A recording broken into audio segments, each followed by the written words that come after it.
This past Wednesday on AEW Dynamite, we saw a few surprises and a couple of hints as to where they might be going for the AEW All-In main event. But before we get to that, this is Rob, the Wrestling Old Head. You are in the portal of pro wrestling all the time. Thank you and welcome to all new subscribers and all current subscribers. Thank you. I couldn't have done this without you guys, and there is a lot of surprises coming up, so make sure that you stay tapped in. Hit that notifications button to get all of the up-to-date information and news and opinions that I drop from the portal. And, of course, a couple of the big surprises that are coming up. You want to make sure that you're going to stay in tuned for that. Now, let's get into it. Will Ospreay confronted not only Swerve Strickland, but also MJF this past Wednesday on AEW Dynamite. Just what does that mean? Also, for the Owen Hart Cup tournament, Jeff Jarrett is slated to meet a wild card. And what does that mean? I'm going to break it all down, so let's talk about it. Will Ospreay, I wasn't a big fan of the way that he refused to get into the fisticuffs with Swerve Strickland after he told Swerve not to take it personal, and Swerve took it there.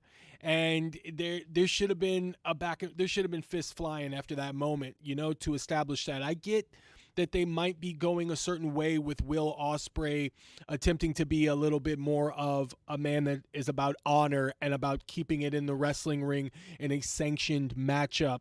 And I do appreciate that, but also at the same time, he is aligned with Don Callis and his family.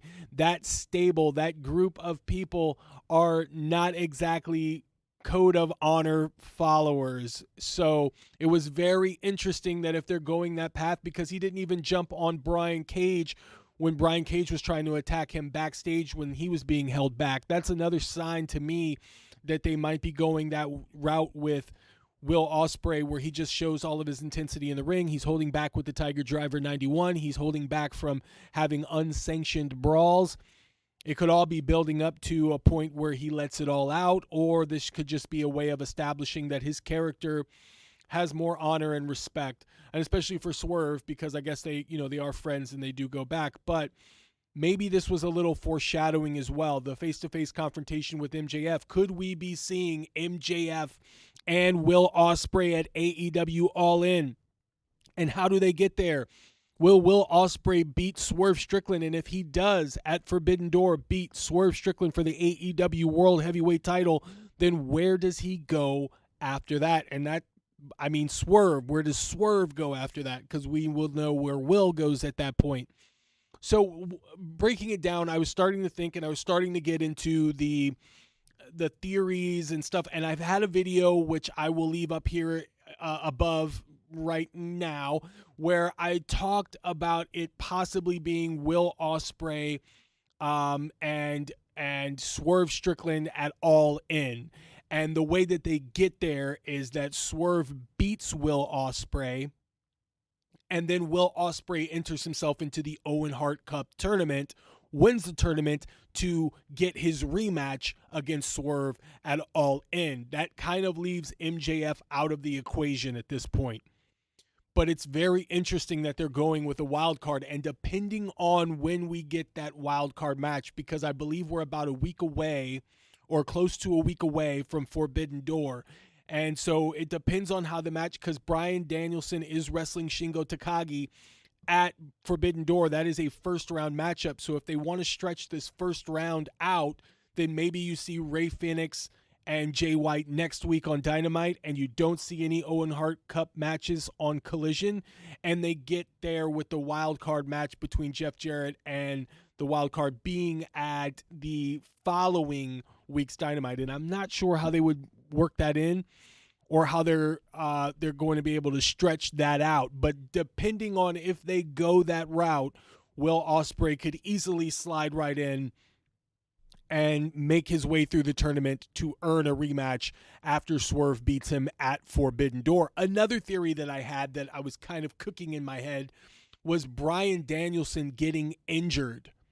An interesting angle where he gets hurt and he can no longer compete in the second round of the Owen Hart Cup tournament, and then maybe could later be revealed that it was Claudio Castagnoli Castagnoli that actually injured Bryan Danielson for being upset at the fact that he lost his match to Pac, and some other like instances where Bryan doesn't seem like he's really a part of the crew anymore. You know, you could really play that up. Could be an interesting way that they take it.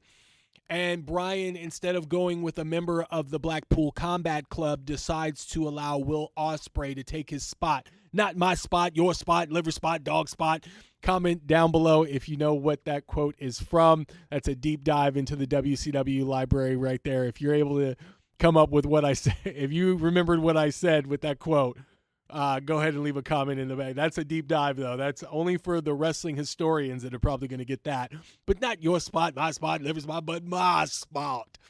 So Will Ospreay then takes over for Bryan Danielson and then is entered into the Cup as well. And another interesting scenario with that is if MJF would be the wild card, Will Ospreay takes over for Bryan Danielson, and then you see Will Ospreay and MJF in the finals. Now that could be interesting as well, but I'm more going to rein in and focus on the idea of Will Ospreay in this tournament getting a chance to avenge his loss to Swerve Strickland, where Swerve uses underhanded tactics or maybe his version of the Tiger Driver 91 to win the match. I believe that is an interesting scenario, and that's a way to tell an interesting story going into AEW's All In.